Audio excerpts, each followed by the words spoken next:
Em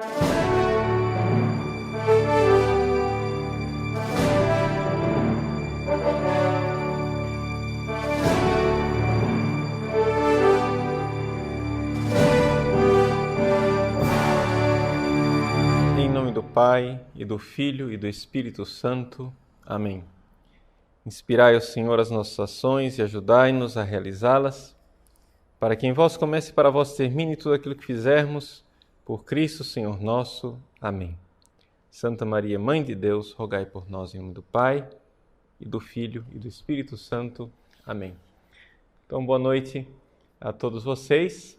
Uma alegria nós estarmos juntos hoje. Vamos fazer então esta aula a respeito da terapia das doenças espirituais. Vocês conhecem já os áudios que estão aí à disposição no nosso site. Gostaríamos de continuar aprofundando, não é? esta realidade. E hoje eu gostaria de falar dessas terapias de uma forma geral, não é? Ou seja, colocar a realidade da terapia das doenças espirituais e examinarmos um pouco a sua natureza. Vejam só, eu, quando lancei o curso de terapia das doenças espirituais e o livro Um Olhar que Cura, eu lancei com essa metáfora, não é? Ou seja, esta comparação, que o problema espiritual é uma doença, não é? Mas do que se trata realmente? O que é que são essas doenças espirituais? Bom, se nós formos olhar os Santos Padres, nós iremos ver que eles falam de três realidades, aparentemente bem distintas, mas relacionadas entre si. Eles falam de espíritos, né? Os espíritos maus. Nós falamos de 8 doenças. Inicialmente, os padres do deserto falavam de 8 espíritos, ou seja, 8 demônios, 8 tipos de demônios que se especializam, digamos assim, em problemas espirituais específicos, não é? Esses 8 tipos de demônios, eles agiriam, né, em nós, causando aquela tendência. Então, é importante a gente entender o seguinte: não é o pecado ainda, é a tentação, não é? É a tentação, é uma causa externa. Nós temos que ver aqui uma coisa que os Santos Padres nos recordam, que está dentro da nossa fé cristã, e é isto: o pecado é uma invenção angélica. O pecado é uma realidade inventada por um anjo, Satanás e os seus demônios. Portanto, quando nós pecamos, nós cremos que, juntamente com o nosso pecado, existe uma sugestão, não é? Demoníaca. Então, essa é a primeira coisa. A primeira coisa é nós compreendermos que nós não estamos sozinhos nessa história. Existe uma verdadeira luta espiritual, né? Uma verdadeira batalha espiritual. Existe um livro que foi lançado recentemente, deixa eu ver aqui a data, é de 2011, né?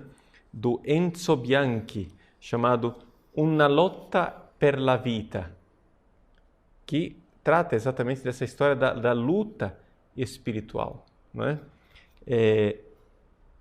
Conoscere e combattere i peccati capitali. Então é exatamente o tema das doenças espirituais, os pecados capitais. Mas ele inicia colocando essa realidade da luta, não é? Da luta com Satanás, da luta com o demônio. E isso daí é algo muito presente na tradição espiritual da igreja. Não sei se vocês se lembram, eu sugeri a aquisição de um livro dizendo que iríamos fazer um curso espiritual a respeito desse livro, né, o combate espiritual de Lorenzo di Scupoli, né, original italiano, il combattimento spirituale de Lorenzo di Scupoli, é nessa direção.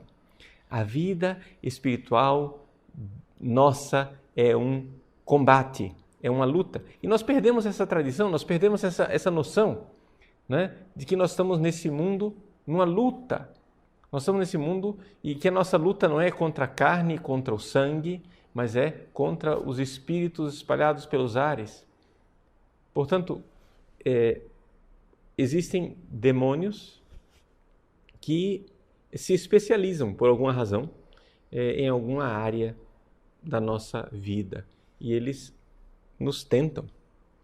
A pergunta que a gente pode fazer é por que é que nós somos tentados, né? Por que é que Deus permite que nós sejamos tentados por esses espíritos maus, por esses 8 espíritos maus? Por quê? Bom,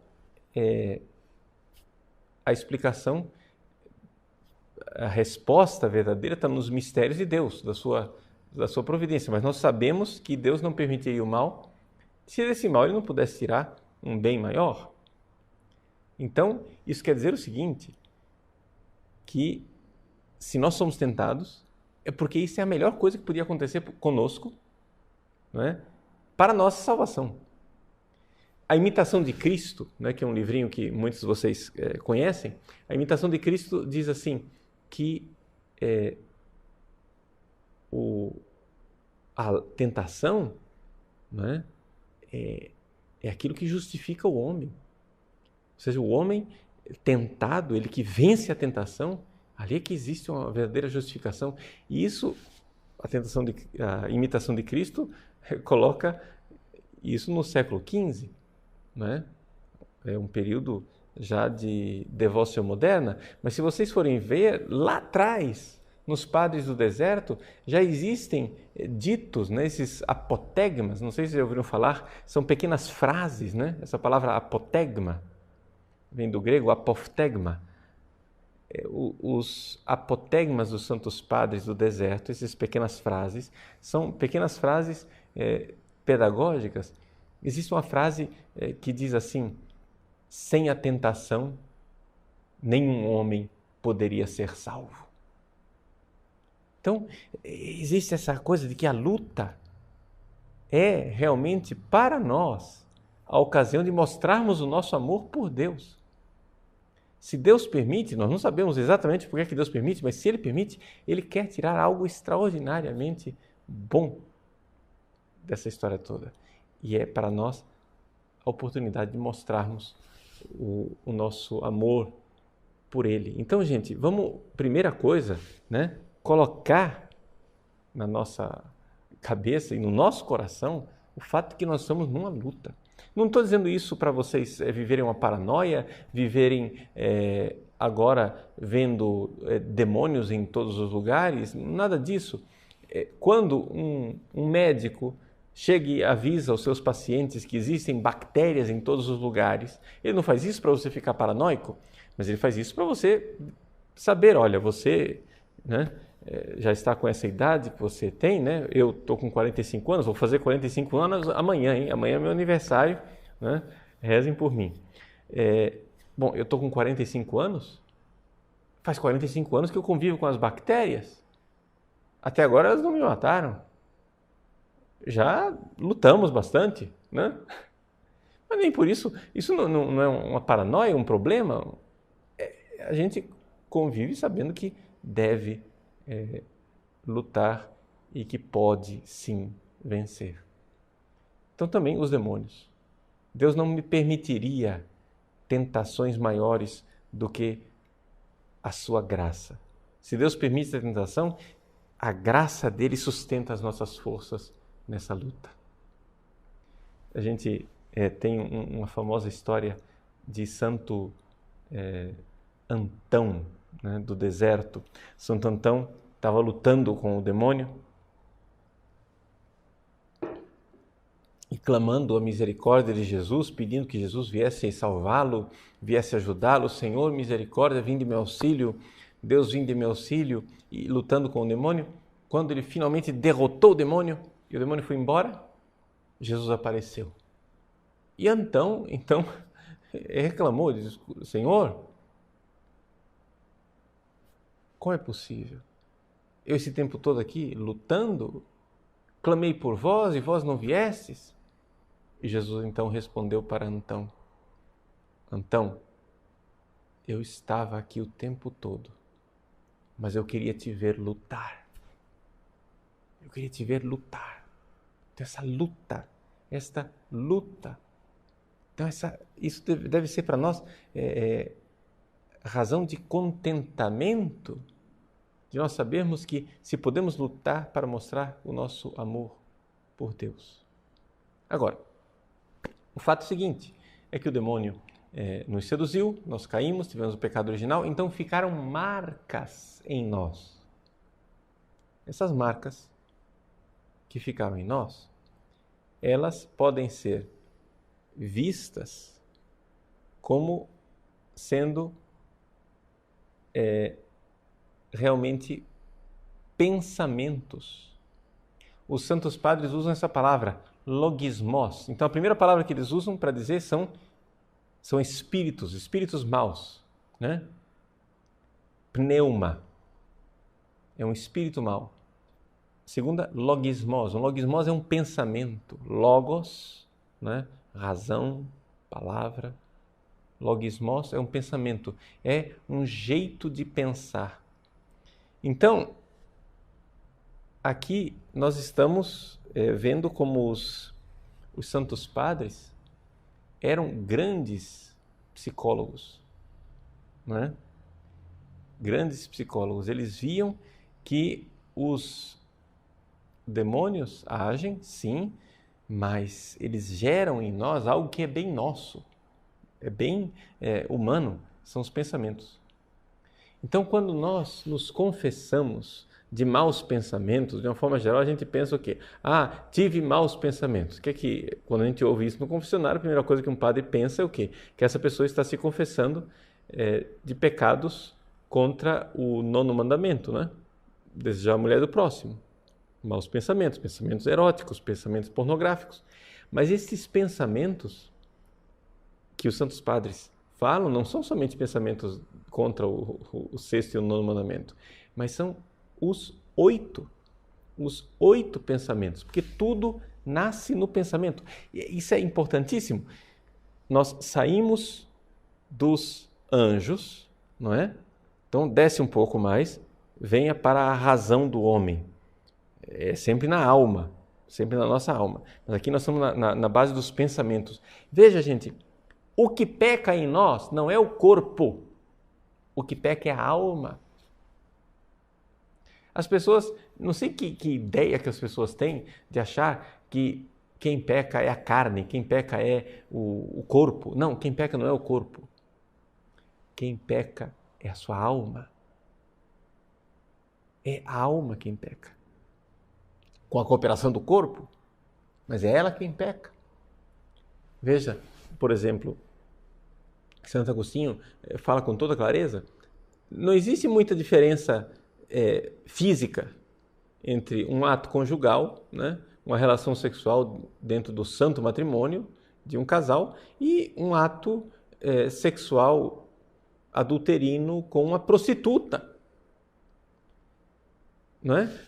O ato é o mesmo, os corpos fazem as mesmas coisas, mas um é pecado e o outro é santo. E onde é que está a diferença? Está na alma de quem está realizando aquela relação sexual. Uma relação sexual realizada com uma alma que se dá no amor, na aliança matrimonial é uma coisa, uma alma que procura na relação sexual o prazer, a satisfação, a felicidade é outra coisa.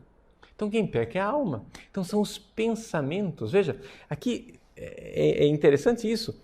Nós estamos falando aqui, saímos do puro espírito, que é um anjo, né? Ou seja, nós estamos falando de um demônio, passamos para o espírito que convive com a matéria, ou seja, o homem, né? Então, aqui é que está o pecado. O pecado está no logismos, no pensamento. Então, você tem aqueles 8 tipos de pensamento. Quais são os 8 tipos de pensamento, né? Só para recapitular, né? Tenho certeza que a maior parte de vocês já ouviram falar das 8 doenças espirituais, né? Dos 8 pensamentos. É a gula, a filha dela, que é a luxúria, a avareza, a tristeza, uma tristeza mais grave ainda, que é a assídia, a ira, a vaidade e o orgulho.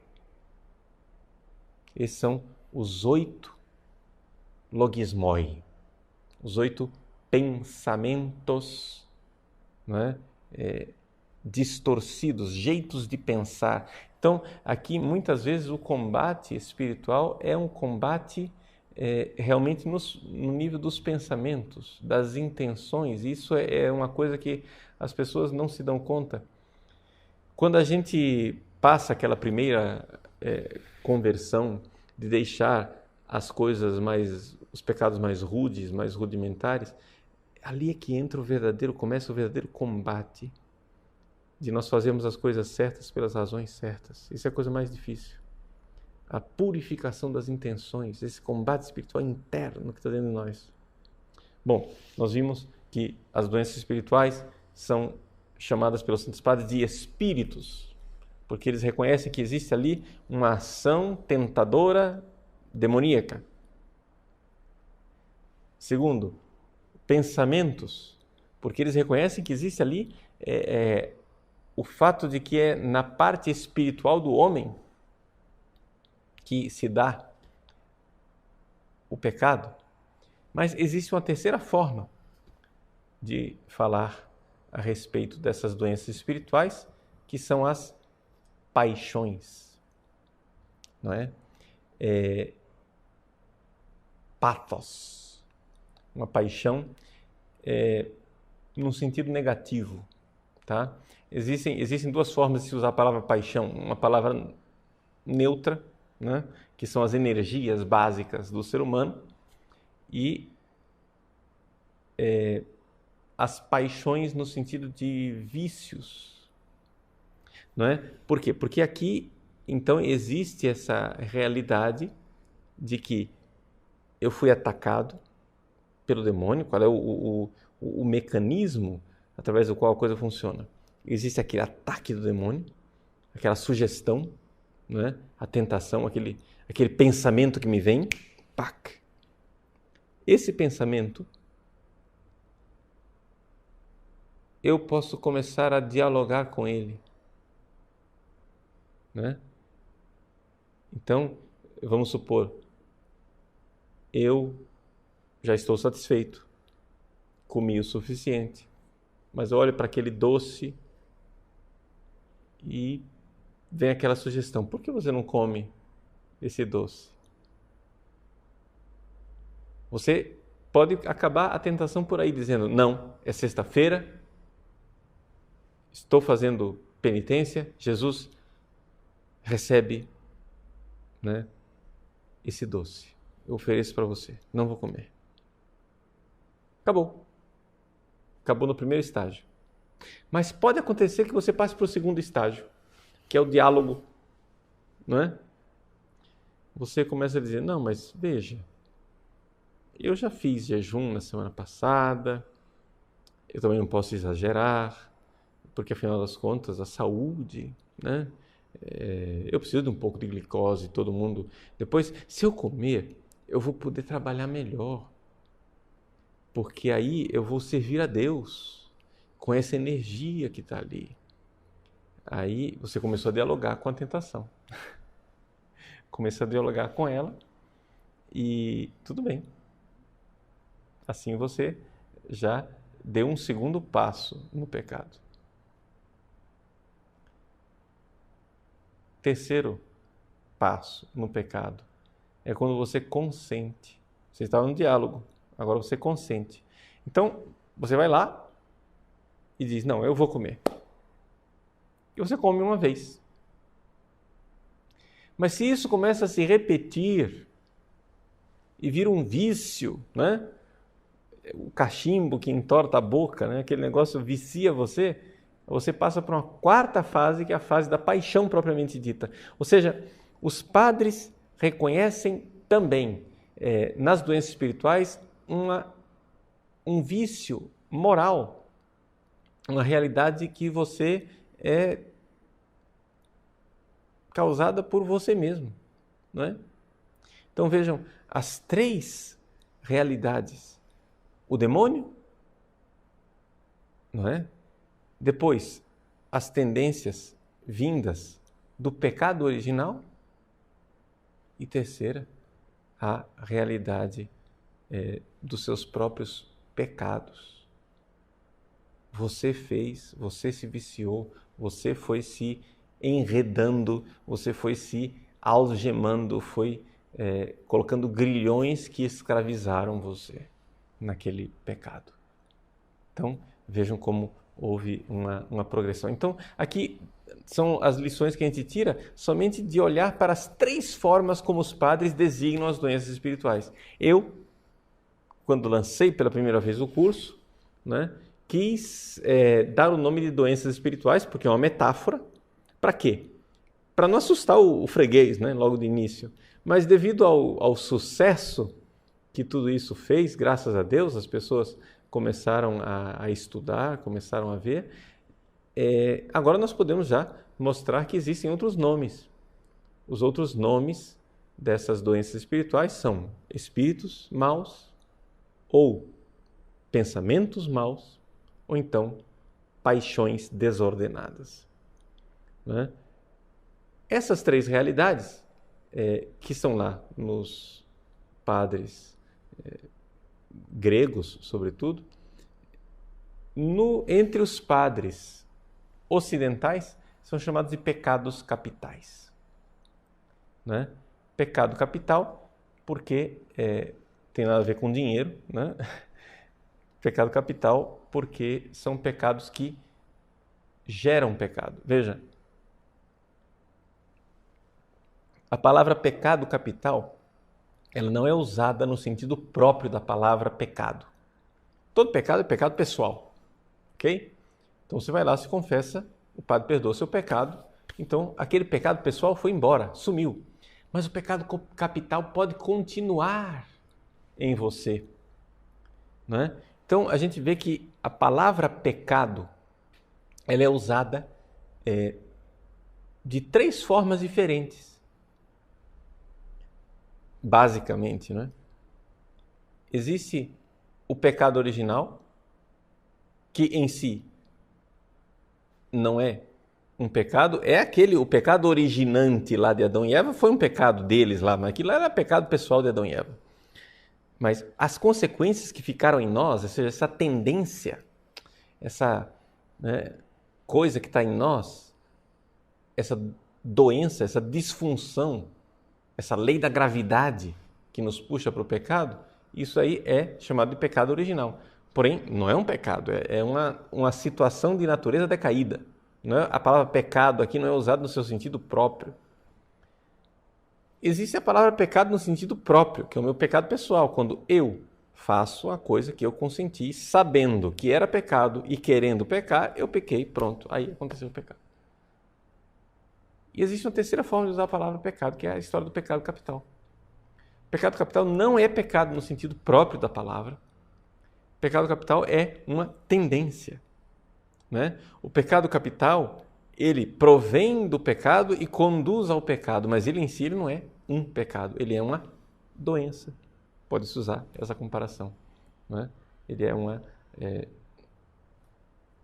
paixão desordenada, ou ele é um mau pensamento, um jeito que eu estou sempre recorrentemente pensando, ou ele é um demônio que me tenta, né?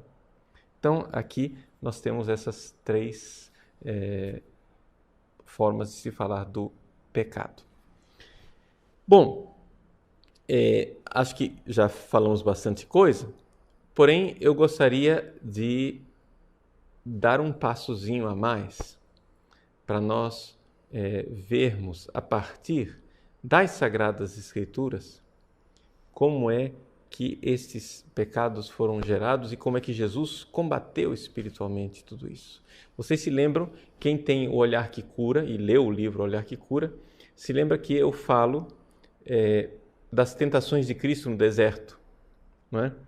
A partir da tentação de Cristo no deserto, nós temos então as 3 tentações básicas que Jesus sofreu no deserto. Transforma estas pedras em pães. Gula. Se você me adorar, eu te darei todos estes reinos aqui. Avareza. Joga-te daqui de cima e faz um milagre para nós vermos como você é maravilhoso, especial. Vaidade. Essas 3 tentações, delas brotam todas as outras, essas seriam as tentações básicas. E Jesus lutou e venceu o demônio. Santo Agostinho tem um texto muito bonito que é confortante para nós, na sua exortação sobre os Salmos, no número 60. Vou ler aqui do livro do Enzo Bianchi. Ele diz assim: o Senhor Jesus foi tentado pelo demônio no deserto. Cristo certamente foi tentado pelo diabo, mas Cristo eras tu. Ou seja, quando Jesus estava sendo tentado no deserto, era eu quem estava sendo tentado lá. Tua era, na realidade, a carne que Cristo tomou sobre si para que recebesses dele a tua salvação. Ele tomou sobre si a morte, que era tua, para te dar a vida. Ele recebeu de ti, tomou sobre si as humilhações para que tu recebesses as glórias. Portanto, se nele nós somos tentados, nele nós vencemos o diabo. Vejam, os santos padres sempre viram na vitória de Cristo sobre o demônio no deserto. Quando Cristo venceu Satanás naquela tentação no deserto, os santos padres sempre viram ali uma vitória de todos nós. Quando Cristo venceu, vencemos nós nele. Aqui, Santo Agostinho, que beleza. Tu te preocupas porque Cristo foi tentado e não te das conta de que ele venceu? Nele foste tu a ser tentado e, portanto, nele tu recebes a vitória. Vejam que beleza. Então, essas 3 realidades, gula, avareza e vaidade ou orgulho, estão presentes também num outro texto da primeira carta de São João, capítulo 2. Os versículos são 15 e 16. O pessoal que está acompanhando aí no site vai encontrar, a equipe do site vai postar aí embaixo para vocês, né, essas pequenas frases, pequenas palavras que explicam do que é que eu estou falando. Eu vou ler o texto, traduzindo aqui do grego original. Então eu estou em 1 João, capítulo 2, versículo 15 e 16. Me agapate ton cosmon, não amem o mundo. Me detain to cosmo, nem aquilo que está no mundo. E antis agapaton cosmo, porque se alguém ama o mundo, o questin reagape tu patros en autu. O amor do Pai não está nele. Agape tu patros. Hoti panto ento cosmo, porque tudo aquilo que há no mundo, tudo aquilo que está no mundo, aí vem, né? O pessoal do site tem as palavras aí em grego para aqueles que sabem ler grego. Primeira, He epithumia tes sarkos. Epithumia tes sarkos, ao pé da letra, seria o quê? A concupiscência, epithumia tes sarkos, da carne. Mas lembra lá no deserto, transforma estas pedras em pães, gula. Nós poderíamos olhar aqui como a voracidade da carne. Aqui essa coisa do prazer da carne, a concupiscência da carne, o prazer da carne. Comida, comida, comida, comida, bebida, bebida, bebida, bebida, sexo, sexo, sexo, sexo. Não é? Isso aí nós já vemos as duas doenças espirituais básicas, que é a gula, gastrimargia, e a luxúria, né? A porneia. Muito bem. Então aqui nós temos a epithumia tes sarkos, a concupiscência da carne, a voracidade da carne. Segunda coisa, ou seja, tudo o que há no mundo, hein? É claro que aqui, atenção, né? A palavra mundo aqui, cosmos, não quer dizer o mundo criado por Deus, é o mundo criado por nós, pelo pecado, pelo demônio, ou seja, a mundanidade, né? Muito bem. Segunda coisa que há no mundo, tudo que há no mundo, ou seja, esses espíritos maus, essas doenças más. He epithumia ton ophthalmon, a concupiscência dos olhos. Né? Então, vejam só, o olhar, ele tende para alguma coisa. Poderíamos traduzir essa epithumia, concupiscência ao pé da letra, mas poderíamos traduzir como a pretensão, a tensão que vai na direção de algo, os olhos que pretendem algo, avareza. Se me adorares, eu te darei todos esses reinos. Avareza. Vejam as tentações básicas de Cristo no deserto. Essa coisa do desejo dos olhos, da pretensão dos olhos, da concupiscência dos olhos, é a avareza. E a terceira coisa, kai he alazoneia tubio. Alazoneia tubio seria o orgulho, a jactância, né? A soberba, tubio, da vida.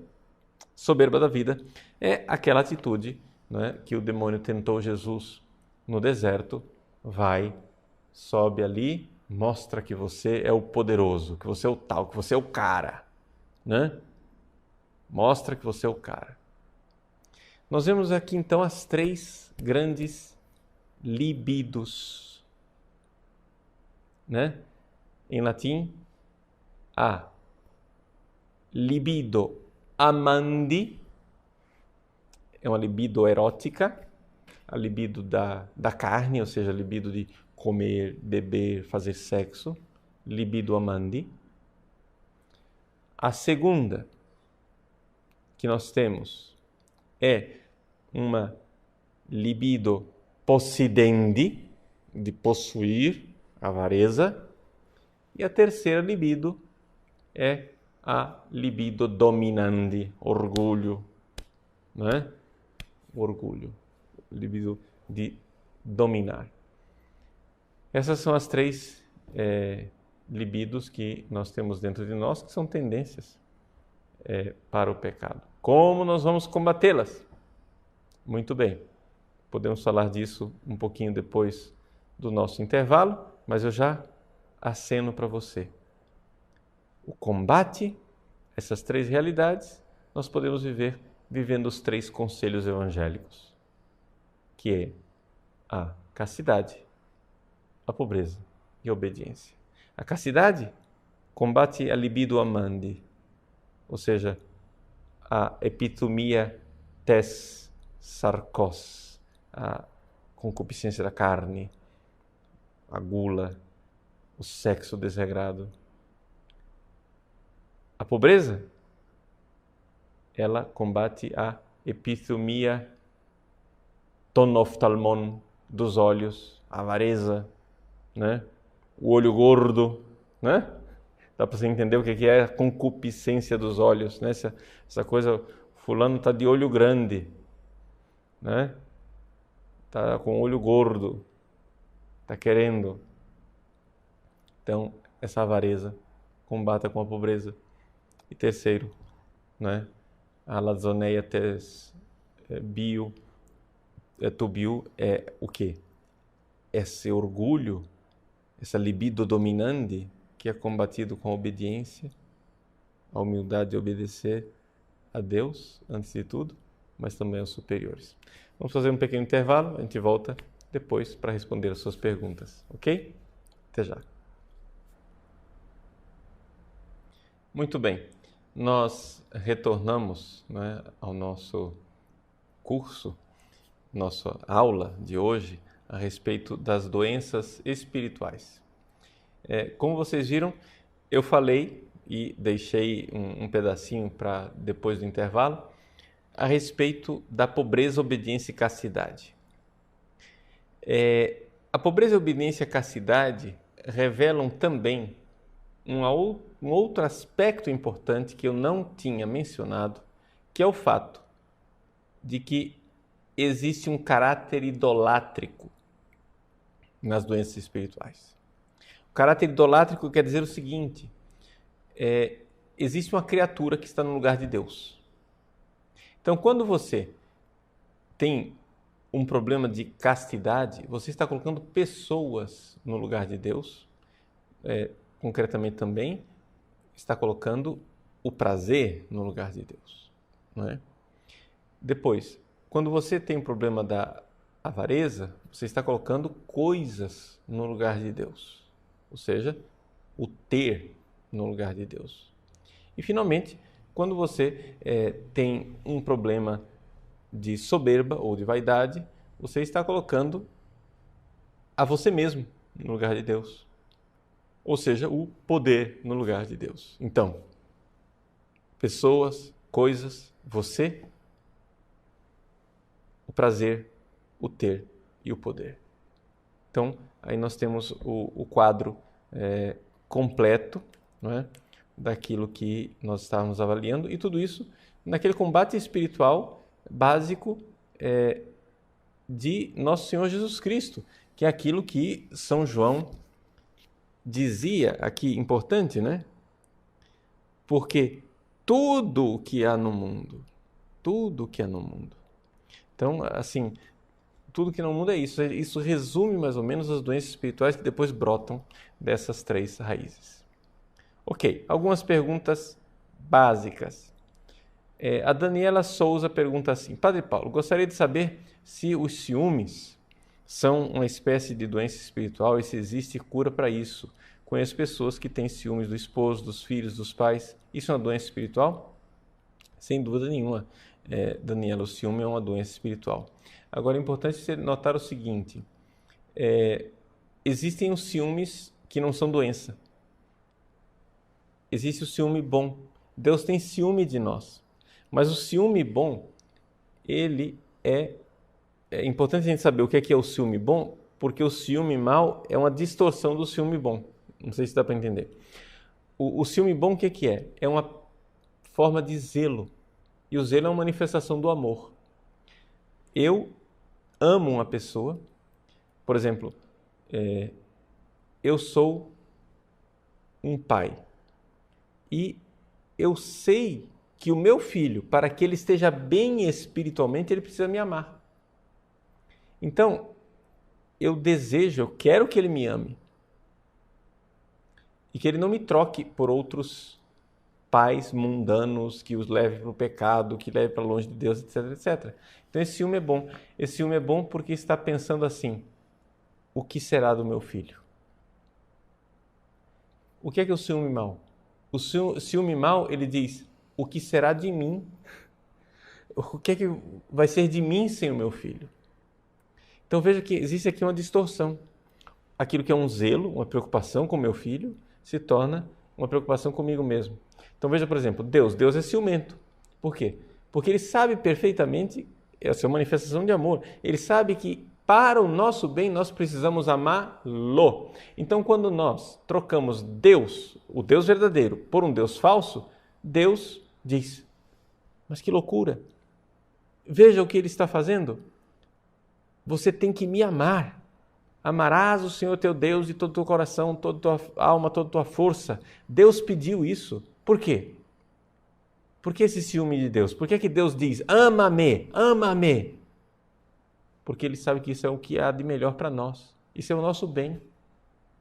Então, Deus não está preocupado, não está dizendo assim, vocês estão indo para os deuses falsos e eu como é que eu fico?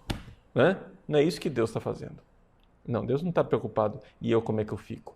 Deus está. Eles estão indo para os deuses falsos? Meu Deus. Né? Meu Deus não, porque Deus não diz meu Deus, né? Eles estão indo para os deuses falsos? Como que eles vão ficar? Como que eles vão se destruir? Meu Deus, que coisa horrível, né? Então, assim é o ciúme bom e o ciúme mau. O ciúme mau, ele é um vitimismo. Ele nasce, a raiz do ciúme mau é uma falta de fé no amor de Deus.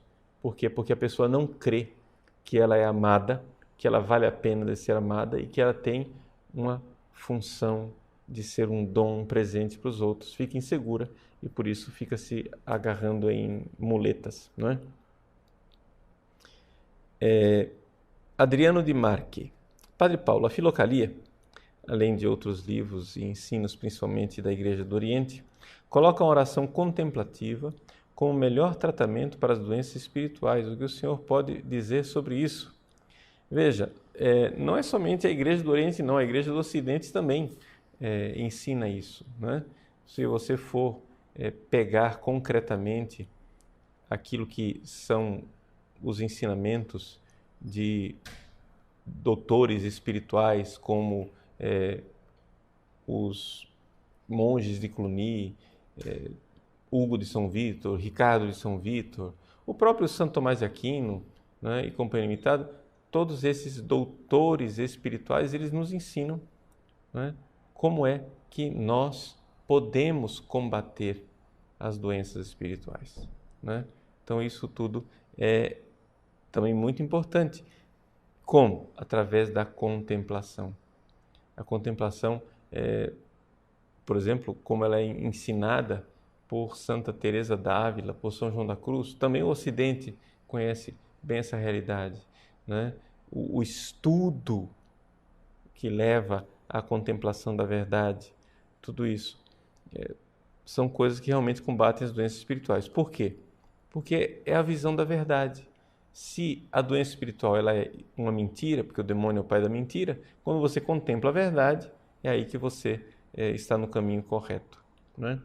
Fernando Oliveira, ele comenta do Santo Padre Pio de Pietrelcina. Ele diz assim, qual a lição que podemos aprender com ele no caso das tentações?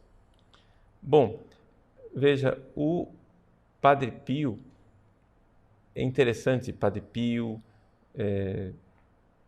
São João Maria Vianney, esses grandes santos, modelos do sacerdócio, Deus permitiu que eles vivessem coisas até um pouco estranhas, como, por exemplo, agressões físicas por parte do demônio, né?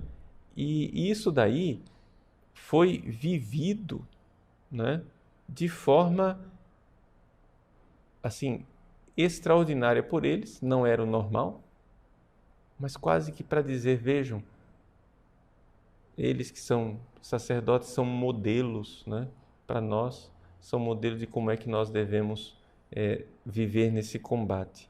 Também Santo Antão, por exemplo, né, monge do deserto, viveram essas coisas. Então, esses grandes santos, parece que eles são, Deus permite, na sua providência, que eles tenham tentações maiores e situações mais dramáticas para serem modelos para nós.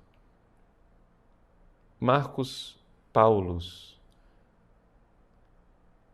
Caro Padre Paulo, hoje em dia praticamente não se ouve falar dessa questão das doenças espirituais e na ascese. Isso deve-se ao fato de que a presença monástica tenha diminuído no Ocidente? Ou qual a explicação para isso? Veja, Marcos Paulo, não acho que seja só uma questão de ter diminuído a presença monástica, não. Eu acho que é realmente uma questão de estratégia do próprio demônio. Ou seja, o demônio ele não quer que nós o combatamos. Então, a melhor coisa quando você está atirando no inimigo, o inimigo se faz de morto, né? E aí pronto, você não combate mais. Hoje em dia ninguém acredita mais na existência do demônio. Então vamos pegar as 3 formas que eu identifiquei, né? Que as doenças espirituais são espíritos, demônios. Ninguém acredita mais na existência do demônio. Então, vai combater o quê? Segunda coisa, os maus pensamentos, né? Essas formas de pensamentos doentios. Hoje em dia se valoriza, nós temos que valorizar a vida, isso é natural, né? Tudo é tudo muito natural.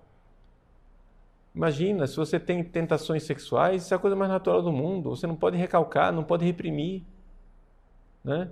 Deixa fluir os seus pensamentos. Terceira coisa, as paixões, né? Não se acredita mais em pecado original. Não se acredita mais que existam paixões em nós. Então, assim, é estratégia do demônio que, vamos ser sinceros, está faltando fé.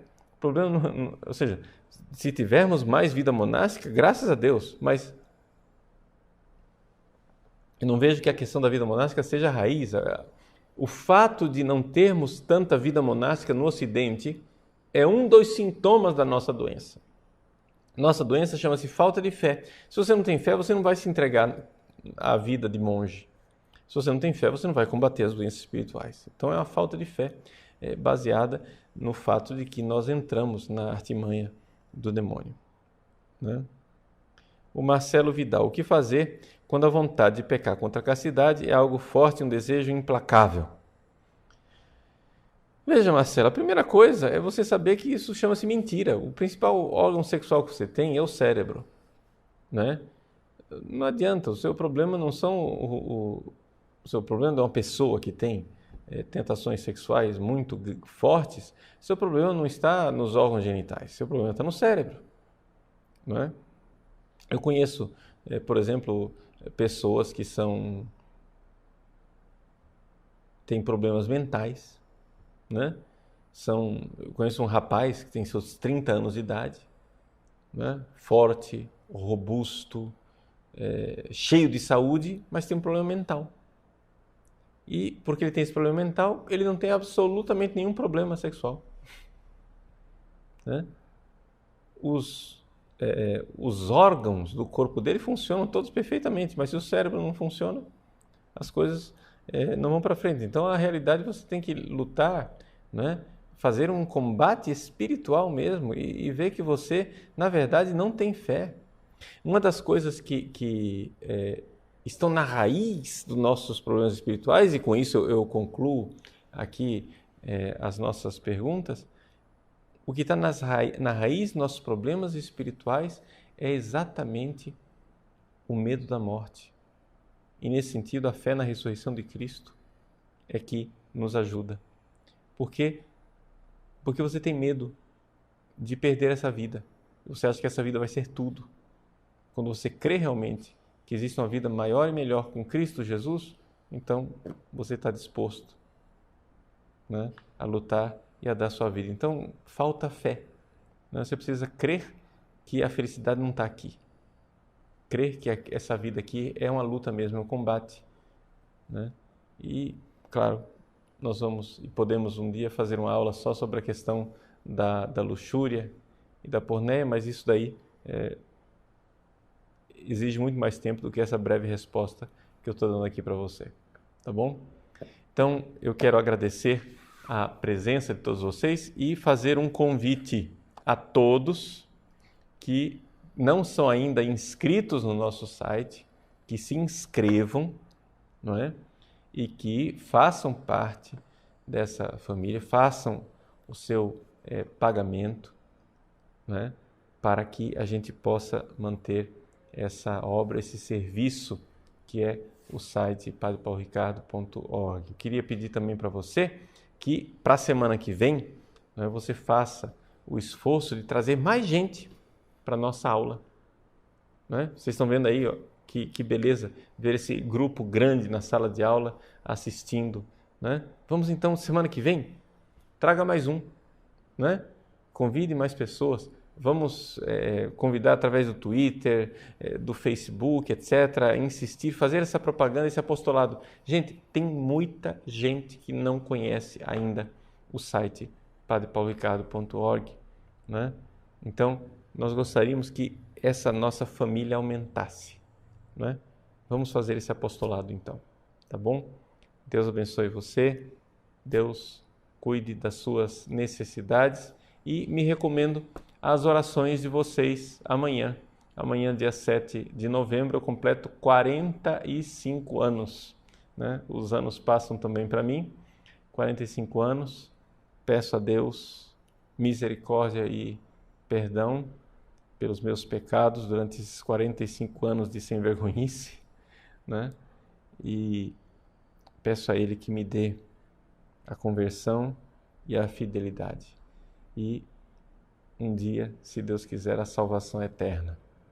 Então, me confio às orações de vocês para que a gente continue nessa luta espiritual, que é tão importante para todos nós. E desde já quero aproveitar aqui a aula ao vivo já para agradecer de viva voz, né?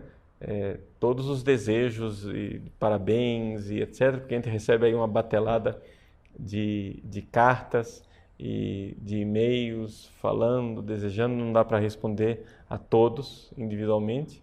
Então, já respondo coletivamente, dizendo um sincero, do fundo do coração, Deus lhes pague. Deus lhes pague, né? Eu tenho plena consciência da gratidão de vocês, do amor que vocês têm pelo ministério, pelo sacerdócio que eu exerço e exerço, infelizmente, indignamente. Mas, assim, juntos a gente vai, né? Eu vou santificando vocês, vocês também me santificam, tá bom? Então, Deus lhes pague, grande alegria de estarmos juntos nessa família, grande alegria de podermos juntos lutar pela nossa fé católica para um dia chegarmos todos no céu. Vamos colocar-nos debaixo do manto sagrado da Virgem Maria. Ave Maria, gratia plena, Dominus tecum, benedicta tui mulieribus et benedictus fructus ventris tui, Iesus. Sancta Maria Mater Dei, ora pro nobis peccatoribus, nunc et in hora mortis nostre. Amen. Benedicat vos omnipotens Deus, Pater et Filius et Spiritus Sanctus. Amen.